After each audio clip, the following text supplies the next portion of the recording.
All right, good morning. This is Aaron with the AC Method here. And for those you don't know, in the last 4 months, I fired off a society called the Iron Oak Society.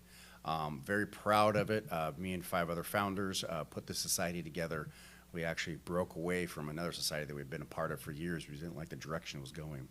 But it's for men, it is a men's society, and it's frankly to make men better again, make men like the old days where they had responsibility, they had accountability, they had integrity. And definitely none of this woke crap that we're seeing these days, but just the opposite. Where you can see a man and you know what he's all about. There's no BS, there's no lying, there's no cheating, there's a good man standing in front of you. So, very excited about that Iron Oak on that one. And that's kind of where this podcast came from. I was talking with the members of my Iron Oak Society, and it was a gentleman that had recently came over with us, and we were having a great conversation, and he goes, "Hey, how did you know when to start your own business?" And I said, I just knew. I knew in my heart that's what I wanted to do. I knew the direction was there. There was a niche to fill. There was a void that was there that I knew I could fill it and bring a lot of joy to other companies. I could make a lot of companies a lot more money, profitability-wise, and it was just a good feeling for me, and I knew that building Squarecore was the right direction. And he goes, well, how did you know? And all of a sudden, it flashed over to a conversation I had with one of my other founding members, and he was sitting there talking about a podcast he listened to, and the gentleman said, how do you get entrepreneurs to step off and build their own companies? And the gentleman answered back, you don't. If they don't know how to take that first step on their own, they're never going to. If they don't know how to jump, they're never going to. That's something innate in them, and you're not going to. So for people that want to become an entrepreneur but they don't know the first step on doing it, flat out, if you don't do it on your own, you're done. I disagree with this statement. I disagree with this 100%. People run off of fear. Fear of the unknown. Fear of what could happen. The woulda, shoulda, coulda, wouldas of the world. Fear. That at the end of the day is what's stopping entrepreneurs. That's what's stopping people from moving forward in the right direction. And so I started talking to this gentleman. I said, okay, what do you want to do? And he goes, well, I don't know. I said, do you want to be your own boss for ego purposes? Do you want to be your own boss because there's a niche? Tell me your motivation.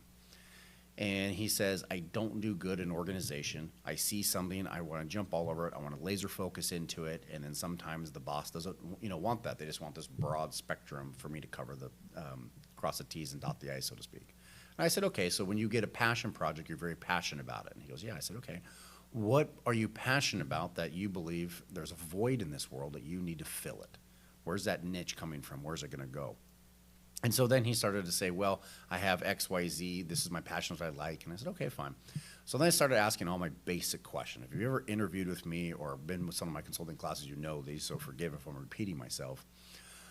But I always ask, if you could have any job in the entire world and it all paid the same, what job could I give you that you would be the happiest? Gardener, poet, business person, baseball player, anything in the entire world. What would bring you the most joy where you would, dive into it with 100% effort every single time? And the answer usually is what they intend to do. I will tell you mine right now. I love making businesses grow. I love consulting on businesses. I like playing with them. I like figuring out new niches for them and to grow. Love it, love it, love it. So what did I do? I built an ERP software system that helps businesses grow. Did I lean towards my passion? Absolutely. Is every single person on this planet going to lead towards their passion? Yes, because that's what excites them. That's what makes it fun. They're going to change whatever they're doing and try and mimic whatever their real passion is. And so I told him that, and he goes, okay, I think I have a better idea what I want to do. And I said, okay, well, let's go back to the real reason why you haven't jumped, which is fear. Fear of the unknown. I'm going to tell you right now, everybody's afraid. There's not a person on this planet that doesn't have one fear about something. We're all afraid. The difference is not bravery. That's another fallacy that I truly want to debunk right now. Bravery does not trump fear. Discipline trumps fear. Bravery comes and goes. It's a little bit here, a little bit there. For half a second, you're brave, and then after a while, your fear will take back over. Discipline kills fear 100% of the time. So how do we get disciplined? Discipline is very, very simple. First off, when I decide that I'm going to start learning how to walk and then learning how to jog and learning how to run, do I start with Mount Everest? Absolutely not. I live on a mountain. It has hills. Do I start walking around my neighborhood? No, no, I don't. If I'm going to start walking, what I'm going to do, I'm going to drive down to my high school where it's nice and flat, foamy little squishy pads I get to walk on around their track that's all nice and high end. And I'm going to walk around a nice flat area for how many laps I think I can do. And I'm going to learn how to walk. I'm going to learn how to exercise. I'm going to stretch my exercise muscles of my heart to get used to what my end goal is. Long story short, I take little baby steps. So if you want to kill the fear and you want to replace it with discipline, which the Iron Oak Society is 100% about, this podcast is about helping people and whatnot. This is a huge takeaway for you guys. Start tiny. A general at a graduation speech one time said, start by making your bed. Start with a little win. You get up in the morning, you turn around, you make your bed. Automatically, you have a discipline reward system instantly ingrained in your brain in the first 30 seconds you're up.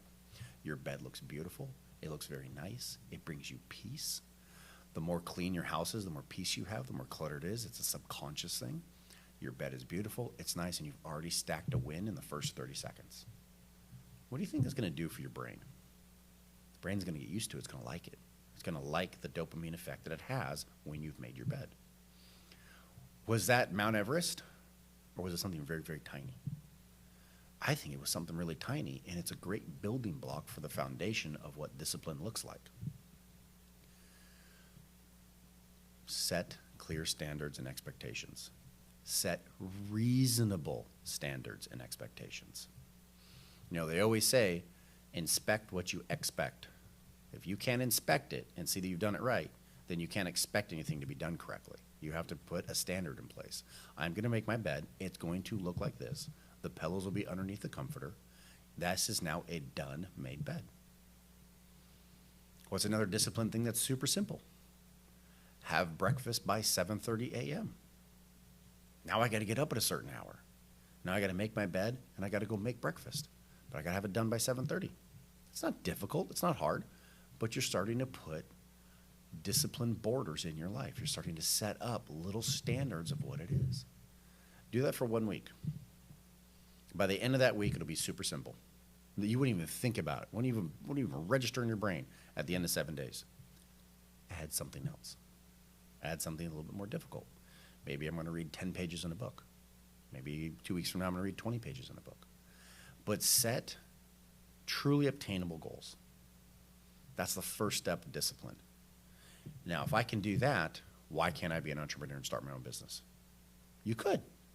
I'm not saying owning a business is for everybody. I know a lot of people that like to be employees, and that's a great niche for them. I'm not saying everybody has to do this. But for the true entrepreneurs that are out there that are afraid to make the first step, this is the first step. Make your bed. Build consistent systems and habits. If you are going to build this and grow this and make it what it is, you need to have systems and habits in place. What's a system and a habit? A system is I eat breakfast by 7:30. I'm out the door by 7:50. I am at my place of work at 8 o'clock. Yes, I do have less than a 10-minute commute. I know you're jealous. I'm sorry. Move closer to your work. It's really that simple. Come on now. At 8 o'clock, I'm at my desk, and we're going to start our day. That's a habit. That's a system. That's a habit. And now I can start setting meetings up at 8:15, 8:30, and I can start working on my day. If I didn't have that system and habit in place, could I set up a meeting at 8:30? No, it's going to be 9 or 9:15 or 9:30 before I'm going to see my first customer. I've already lost an hour and a half. I have an hour and a half back every day. For you guys that are on your phones all the time, on Sunday, do you get that painful memo on Sunday at 9 a.m. on your Apple phone that says how many hours you spent staring at your phone? If it's 3-4 hours a day is the average, holy moly, how much you can get work done, how much you can grow your business, how much you can grow whatever you want, what your passion project is. Another thing that always cracked me up about, I'm taking a sidebar here, when you start a business, everybody thinks they've got to go full tilt. They got to quit their job. They got to have money in their savings. They got to go for it. They got to go rent a place, a commercial building. They got to move into it, and they go, here it is, here's my business. That's silly talk. That's ridiculous. That is dumb. Start part-time, after hours. Build it out of your garage or out of your living room. Keep your top expenses as minimal as possible. Those are all the things you want to do when you start a business. Very, very simple. Don't go full tilt and go, oh, I failed. Well, you put too many expectations. Going back to discipline. You tried to climb Mount Everest in the first day. I can't tell you how many entrepreneurs try and do that. There's zero reason to climb Mount Everest. Just make your bed. Just do it on after hours. Start simple. Put your systems in place and your habits are going to build, and that's what creates discipline. Now, the last thing nobody likes. This is a 4-letter word in most people's book, accountability. And I'm going to tell you right now, if you really want to go far in life, you cannot hold yourself accountable because you will lie to yourself all the time. For the golfers in the world here, how many times did you putt that par putt and it was 2 feet away and you missed it? And you went, oh, I should have made that. And you put a par down on your scorecard? I'm not judging. I've done it. But what do? We didn't hold ourselves accountable. We lied. We cheated just a little bit. Just a little white, just a little white lie, nothing big. But what we did is we full-on lied and we weren't accountable. So if you really want to go far, the accountability that you need to do, put it down on paper and let somebody else see it and review it. It sucks, doesn't it? Doesn't it feel a little weird? You got to point out to somebody else, hey, how am I doing? And they get to judge you. Yeah, it's not fun. You can all the way go back to might be a little afraid of that. Might be some fear attached to that. But if you want true discipline, you're going to have somebody else be accountable to you.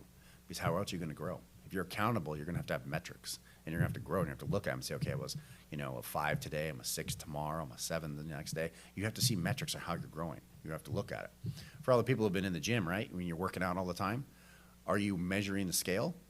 Probably not the best idea. I wouldn't be stepping on the scale all the time. But I would be measuring my stomach. I would be measuring my legs. I would be measuring my biceps. Are they growing? Are they shrinking? Am I going in the right direction? Those are metrics that hold me accountable to the direction that I'm going. Progress is slow sometimes. You don't see it all the time. If you're looking for instant gratification, this is not your world. Discipline is the world that you need. That's the direction you want to go. But once you're accountable and you have reinforcement, somebody else is looking over your shoulder, you're going to do the work. Because you're afraid you're going to get judged. So in the end, does fear and discipline have its home, a healthy place in both of our brains? Absolutely. But I'm going to take discipline all day long because discipline is what's going to get the job done. Fear is not. And if we don't know how to conquer our fear, then we're in real trouble. But for us, discipline, home run, all day, every day. Talk to you guys next week.